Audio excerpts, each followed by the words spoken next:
와우, 워터샷. 나이스. 해외의 수많은 시청자들은 오징어 게임이를 보면서 열광하고 있는 중입니다. 하지만 그와 동시에 마지막 7화를 보면서 놀라움을 금치 못하고 있었습니다. 그 이유는 바로 7화 총격전 때문인데요.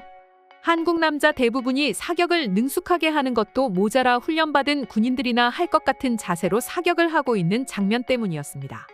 한국인들이라면 이런 장면이 익숙하면서 당연하게 생각하지만 외국인들의 입장은 조금 다른데요. 해외 영화나 드라마의 총격전을 살펴보면 군인을 제외한 민간인들은 다소 엉성한 폼으로 총을 쏘거나 총을 쏠 때 겁을 잔뜩 집어먹고 사격하는 모습들이 대부분입니다. 사실 요즘 같은 시대에는 영화나 드라마도 리얼리티를 추구하기 때문에 그 캐릭터에 맞는 연기를 할 수밖에 없는데요. 사격 역시도 마찬가지입니다.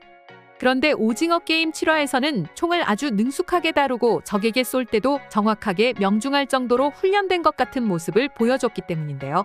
이 상황에 대해서 한국에 대해 어느 정도 아는 해외 네티즌들은 한국 남자들은 20살이 넘으면 병역의 의무를 수행하기 때문에 자연스럽게 총을 다룰 줄 안다면서 저런 상황이 당연하다고 말하고 있습니다.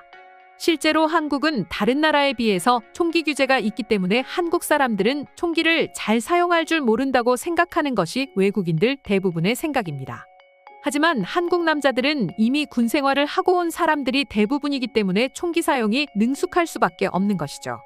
그리고 특히 오징어 게임의 설정상 인생 밑바닥까지 있었던 사람들이 총을 저렇게 능숙하게 사용할 정도면 정상적인 한국 남자들은 어느 정도냐면서 놀라워했는데요. 총격전에서는 배우 박성훈의 연기가 돋보인다고 칭찬했습니다. 특전사 출신의 박성훈은 총이 무슨 종류이며 어떻게 사용해야 되는지 잘 알고 있었으며 마치 교관 같은 모습을 보였기 때문이죠. 오징어 게임 막바지에 나온 총격전에 대해서는 한국에서 호불호가 갈렸습니다. 서바이벌 게임을 하다가 갑자기 총격전이라는 게 말이 안 된다는 의견이 국내에서 많이 나왔는데요. 하지만 한국의 반응과는 다르게 해외에서는 7화에 나온 총격전에 환호할 정도로 재미있어 했습니다. 사실 오징어 게임 2가 처음 공개되었을 때는 많은 사람들이 기대한 만큼 실망한 사람들 역시 많았습니다. 구성이 빈약하다, 갑자기 총격전을 벌인다, 너무 억지스러운 개그 요소가 많다 등등 불평을 늘어놓는 의견이 많았지만 공개된 지 꽤 된 지금 역시도 전 세계 시청률 1위를 유지하면서 전편을 뛰어넘는 신기록을 보여주고 있습니다. 그리고 전에 얘기했던 단점들은 모두 장점으로 다시금 비춰지면서 오징어 게임 2의 인기를 잘 보여주고 있는데요. 하지만 이런 오징어 게임 2가 처음부터 지금까지 사라지지 않는 불평은 있습니다. 바로 7화 구성으로 너무 짧다는 것이 그것인데요. 심지어 7화의 마지막에는 다음화가 너무 기다리게 하다 보니 답답하다는 시청자들 역시 많았습니다. 하지만 그럼에도 불구하고 오징어 게임이는 계속해서 호평을 받고 있는 중이죠. 이처럼 오징어 게임 2는 세계적으로 큰 신드롬을 불러일으키고 있는데요. 얼마 전에는 오징어 게임 2에서 보여준 한국 남자들의 사격술에 대해 관심을 보이고 있었는데, 그럼 지금부터 한국 병역 의무에 대해서 외국인들은 어떻게 생각하는지 자세히 살펴보겠습니다. 내가 알고 싶은 건 남자들이 2년 동안 군대에 가야 된다면 그동안 그가 일하고 있었던 직장은 병역 의무가 끝난 뒤에 보장받을 수 있는 거 아니야? 아니면 그게 끝나고 다시 직장을 잡아야 되는 건가? 다시 구해야 된다면 그건 좀 너무한 것 같네. 대부분의 남자들은 대학을 졸업하자마자나 아니면 대학을 다니는 중에 가는 걸로 알고 있어. 직장을 다니는 중에 간다면 힘들지 않을까? 좋은 질문이네. 몇몇 기업은 아예 군대를 다녀오지 않은 사람은 고용을 하지 않는 걸로 알고 있어. 그래서 한국 남자들에게 병역 의무는 커다란 짐 같은 거라고. 내 생각에 병역 의무는 정말 끔찍한 것 같아. 내가 사는 곳은 1년 동안인데도 엄청 길게 느껴졌는데 2년은 정말 너무 길다고 생각해. 원하는 사람만 다녀오는 게 좋다고 생각해. 난 2년이 그렇게 길다고 생각하지 않아. 학교는 16년 이상이 걸리잖아. 그런데도 아무도 길다고 생각하지 않는다고. 하지만 한국 사람들에게는 그런 선택권이 없어. 그들은 그냥 나이가 되면 가야 된다고. 난 스위스도 병역 의무가 있는지는 몰랐네. 흥미로워. 각 나라의 병역 의무에 대해서 듣는 것도 꽤 재밌는 것 같네. 난 스위스의 병역 의무에 대해서 기사를 읽은 적이 있는데 그들은 나눠서 병역 의무를 갈 수 있다고 하더라고. 그게 더 좋은 방법 같지 않아? 전쟁 중인 국가가 아닌데도 병역 의무가 있는 게 신기하네.